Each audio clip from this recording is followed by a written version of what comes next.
Anksčiau sukūriau šį oro varomą dviratį kaip smagų projektą, norėdamas išbandyti, kiek praktiškos gali būti oro varomos transporto priemonės. Jis veikia paversdamas suslėgtą orą į sukamąjį judesį, naudojant pneumatinį cilindrą ir šią mechaninę alkūninę sistemą. Tai suka grandinę, kuris suka galinį ratą ir stumia mane į priekį.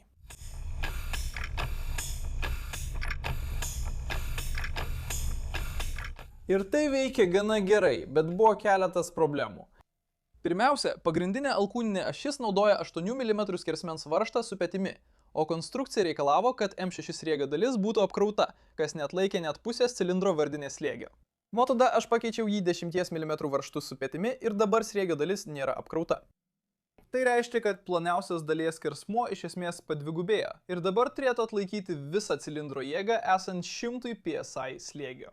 Taip pat, norint pasiekti maksimalų efektyvumą, vožtuvų suveikimo laikas turi būti optimizuotas taip, kad slėgis cilindre būtų lygus atmosferos slėgiui. Kai išmetimo vožtuvai atsidaro, kadangi bet koks perteklinis slėgis, išleidžiamas per išmetimą, yra švaistoma energija, kuri galėtų būti panaudota dviračiui stumti toliau.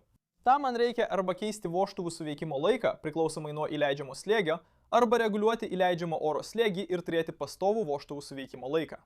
Šiek tiek pagalvojęs nusprendžiau pasirinkti antrąjį variantą, nes įleidžiamo slėgio matavimas važiuojant dviračiu atrodė sudėtingas. Aš pagaminau šią kumštelio ir jungiklio sistemą ant alkūninio velimo, kad elektronika žinotų, kada atidaryti vožtuvus ir ji optimizuota veikti esant maždaug 35–40 psi slėgiui. Taigi pažiūrėkime, kiek iš tikrųjų nuvažiuos šis daiktas. Taigi, oro bakas pas mane yra 100 psi slėgio, o į cilindrą sumažintas iki 40 psi. Tai turėtų suteikti išmetimo slėgį maždaug 15 psi, kuo arčiau atmosferinio slėgio. Tikiuosi, kad tai bus geras nuvažiuojamo atstumo bandymas. Palikite komentarą komentaruose žemiau, kiek jūsų manimų šis dviratis nuvažiuos. Nemanau, kad tai bus labai toli, bet būtent tai ir ketinu išbandyti. Gerai, pradedam. Minimo.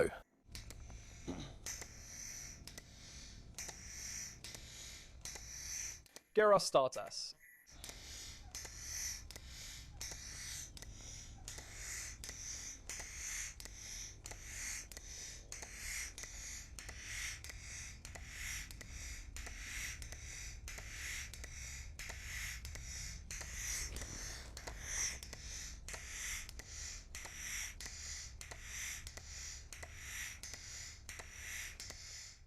Kol aš tikrinu dviračio nuvažiuojamą atstumą, o tu spėlioji, kiek toli jis nuvažiuos, peržvelkime keletą apytikslių skaičių.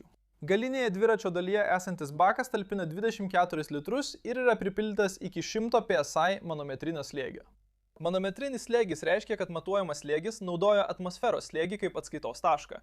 Taigi, esant 100 psi manometriniam slėgiui, iš bako galima išleisti maždaug 6,8 atmosferos oro.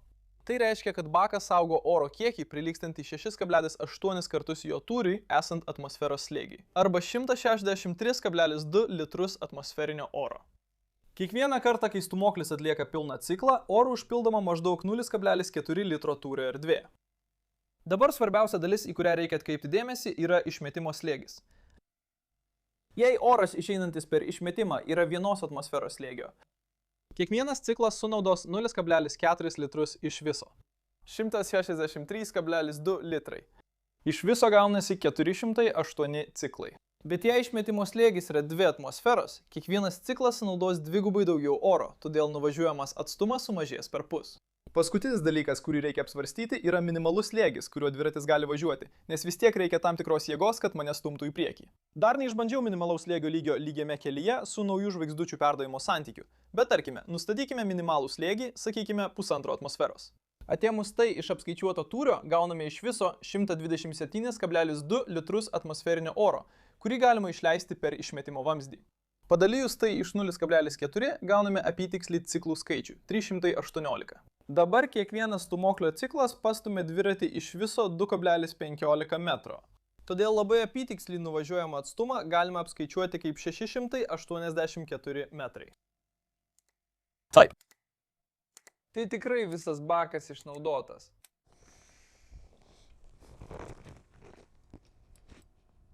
Apie 18 psi. Norėdamas išmatuoti nuotolį, peržiūrėjau įrašą ir suskaičiavau, kiek ciklų atliko stūmoklis. Tada padauginau tai iš atstumo, kurį jis įveikė per vieną ciklą. Gavome bendrą nuotolį 640,7 metrai, kas yra gerokai trumpiau nei apskaičiuota – 684 metrai. Ir ne tik tai, aš ne viso bandymo metu važiavau varomas, nes dalį laiko tiesiog riedėdavau prieš apsisupdamas.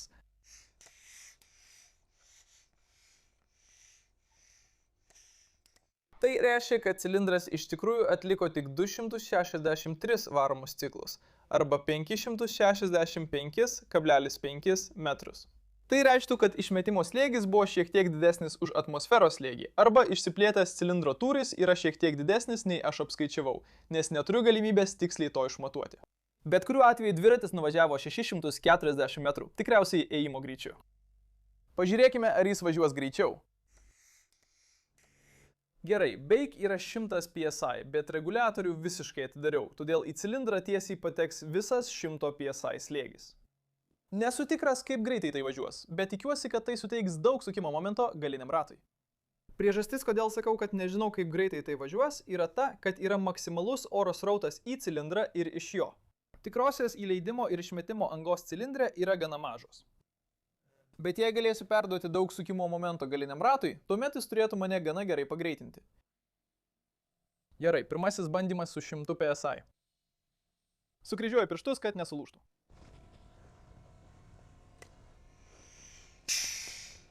Taip, štai taip.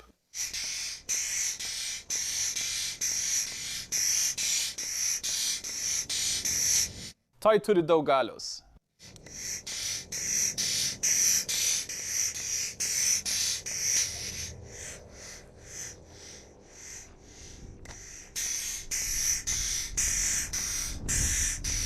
Bet tikrai gali girdėti tą išleidimo slėgį.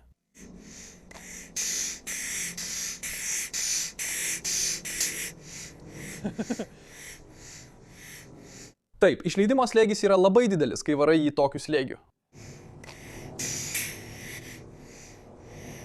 Įdomu, kiek slėgis sumažėjo vien nuo to vieno važiavimo. Slėgis jau nukrito iki 80 PSI. Padarykime tai dar kartą. Taigi dabar yra 80 PSI. Per vieną važiavimą praradau tiek daug slėgio.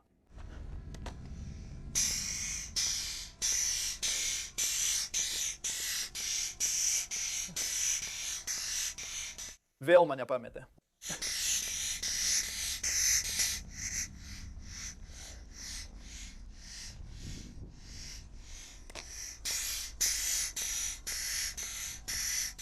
Po to, kai pamatėte šį bandymą su didesniu slėgiu, tikriausiai nekantraujate, kad išbandyčiau nardymo balioną, kad jis galėtų ilgiau išlaikyti tokią galią. Bet padarykime keletą prognozių.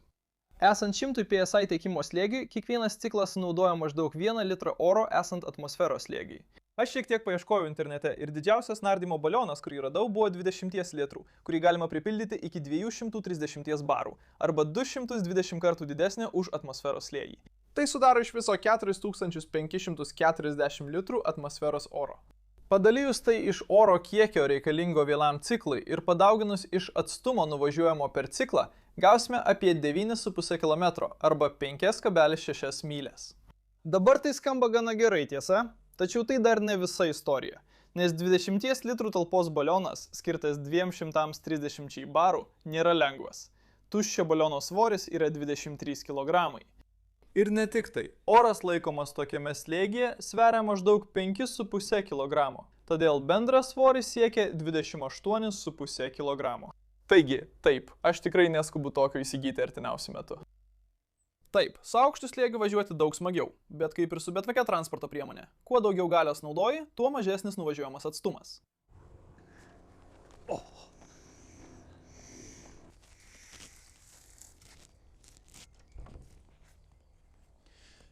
Prieš baigdamas šį vaizdo įrašą noriu trumpai palyginti šį orų varomą dviratį su savo savadarbiu elektriniu dviračiu.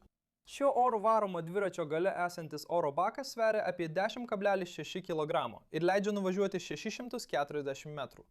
Dabar akumuliatorių blokas, kuris yra maža juoda dėžutė čia ant mano elektrinio dviračio, sveria šiek tiek daugiau nei 3 kg ir leidžia man nuvažiuoti tam tikrą atstumą, važiuojant maždaug 10 mylių per valandą greičiu. Leidžia man nuvažiuoti 38 mylias, tai beveik 100 kartų daugiau nei šio orų varomo dviračio nuvažiuojamas atstumas, nors svoris sudaro tik trečdalį. Jei turėčiau akumuliatorių bloką, kuris svertų tiek pat, kiek oro bakas šiame orų varomame dviračyje, teoriškai galėčiau nuvažiuoti 120 mylių 10 mylių per valandą greičiu. Taigi šis oro bakas artimiausiu metu tikrai nepakeis mano elektrinės baterijos. Taip pat lyginant akumuliatorių su didžiausiu nardymo balionu, kokį tik galėjau rasti, nardymo balionas yra beveik 10 kartų sunkesnis už akumuliatorių ir suteikia tik maždaug 1/7 šio akumuliatoriaus nuvažiuojamo atstumo. Tad nemanau, kad orų varomos transporto priemonės artimiausiu metu pakeis visas mūsų kitas transporto priemonės. Labai dėkoju, kad žiūrėjote šį vaizdo įrašą. Tikiuosi, kad tai padėjo jums suprasti, jog orų varomoms transporto priemonėms, norint būti naudingoms, tikriausiai reikia peržengti fizikos dėsnius. Bet tikiuosi, kad jums tai buvo įdomu. Jei jums patiko šis vaizdo įrašas, paspauskite patinka. Jei šis kanalas jums naujas ir norite pamatyti daugiau tokių projektų ir eksperimentų, spauskite prenumeruoti žemiau. Didelis ačiū visiems mano rėmėjams už palaikymą ir pagalbą įgyvendinant tokius projektus. Susitiksime kitame vaizdo įraše. Taip pat dar nekalbėjau apie elektrinio dviračio veikimą, todėl jau žinau, kuriuo važinėsiu nuo šiol.